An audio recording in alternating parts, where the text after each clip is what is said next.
All right, so we're diving deep into Feng Shui today, Sounds exciting. and specifically the five elements: Okay. wood, fire, earth, metal, and water. Right. These elements, they're not just abstract concepts, they're tools Yeah, that absolutely. we can actually use to shape the energy of our spaces Exactly. That's the whole point. and hopefully, I guess, our lives too, right? Yeah, I mean, Feng Shui's been around for like, what, 3,000 years? Something like that, yeah. It's this idea that our surroundings had a huge impact on our well-being, you know? So no more, like, blaming Mercury retrograde for everything. Uh-huh. Maybe not everything. But seriously, if we can understand these elements, maybe we can actually create spaces that help us feel more balanced, more energized, more like ourselves. That's the goal. Exactly. So let's break it down. Okay, sounds good. Starting with wood, which, okay, rectangles in the color green. Right. What's the deeper meaning there? So wood, it's all about growth, new beginnings, upward momentum, like a tree reaching for the sky, you know? Oh, I see. Like constantly growing and expanding. Exactly. And in one of the books we looked at, there was this story about a famous artist who lined his entire studio with these tall, rectangular windows. Oh, wow. And he said it was to bring that sense of expansion and creativity into his work. That's fascinating. Yeah. So let's say someone's feeling stuck in their career, like no movement, no growth. Happens to the best of us.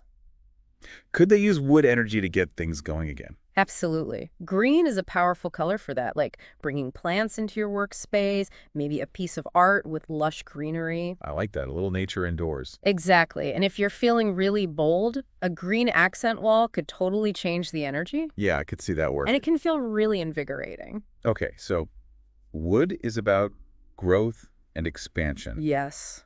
What about fire? That one seems a little more intense. It is. Fire is all about passion, courage, and burning away the old to make way for the new, you know? It's like that spark of inspiration. Exactly. And it's represented by what? Triangles and the color red? Yep. You got it.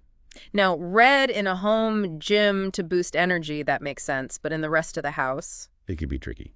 yeah, could it be too much? Too overwhelming. It definitely can be. Balance is key in Feng Shui, always. Right. A little bit of red, it can be energizing, but too much, and it's just overstimulating. So maybe not painting the entire bedroom red. Probably not the best idea, but you can use it strategically, like red pillows, artwork, a rug even. Okay, so little pops of red here and there. Exactly, just to give that little boost. Got it. And then we have earth, which is all about grounding and stability, right?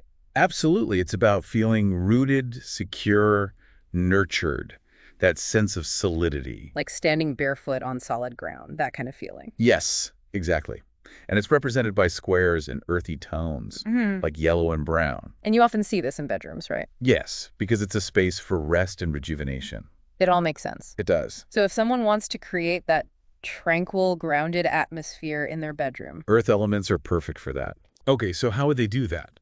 earthy tones are great, so bedding, curtains, a rug, those can all help. Makes sense. And then square-shaped furniture, like a solid headboard or bedside table, that reinforces the feeling of groundedness. Interesting. So it's not just about color, it's also about shapes. Exactly. It's all connected. Okay, so we've got wood, fire, earth. Now let's move on to metal, which is, circles and metallics, but also white and pastels.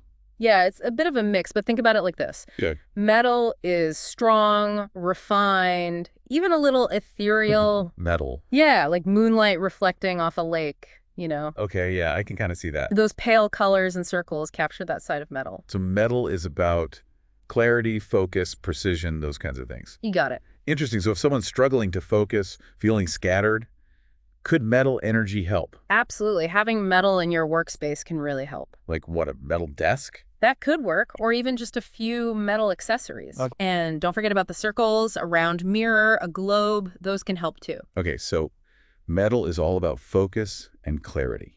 Yes, exactly. And finally, we have water, which is all about flow and movement. Right. You mentioned earlier that it can support career flow, but I'm not sure I totally understand that connection. So think about it this way. Okay. Water is constantly moving, adapting, and ultimately it reaches its destination. Like a river flowing to the ocean. Exactly. And in Feng Shui, the north area of your home is connected to career. Interesting. And placing a water feature there, like a small fountain or even just an image of flowing water, can symbolically encourage career opportunities to come your way. I see, like you're inviting that flow into your career. Precisely. And what about the colors and shapes we associate with water? Well, we've got wavy shapes and the color blue, both of which evoke that sense of fluidity and abundance. Okay, so if someone wants to bring more flow and abundance into their life, especially in their career, how can they incorporate water into their home? A water feature in the north area is a classic Feng Shui suggestion. Right, right. But you could also use a painting of a flowing river or an ocean scene, even. Oh, okay, so it doesn't have to be a literal fountain. Not at all. And don't forget about the color blue, maybe a blue rug in your entryway, to symbolize abundance flowing into your home. I like that. It's subtle but powerful. Exactly. So we've covered all 5 elements: wood, fire, earth, metal, and water. And it's clear that they're all interconnected and can create this sense of balance in our spaces. Yes, they work together. But what's the most important thing for our listeners to take away from all of this? The key takeaway is that Feng Shui is about working with these elements, not against them. Right, it's not about going overboard. Exactly. It's about using them intentionally to create the energy you want. So, like if you're feeling stuck in your career, you might bring in some wood energy. Exactly. Or if you're feeling overwhelmed, you might focus on earth for grounding.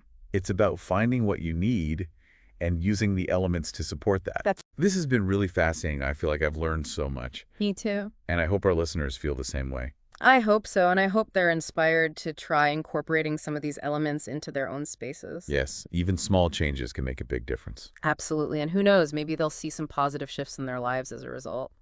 That's the goal, right? It is. All right, well, thank you so much for joining us today. Thank you for having me. And to all our listeners, thanks for tuning in to this Feng Shui Deep Dive. Until next time. Bye. Bye.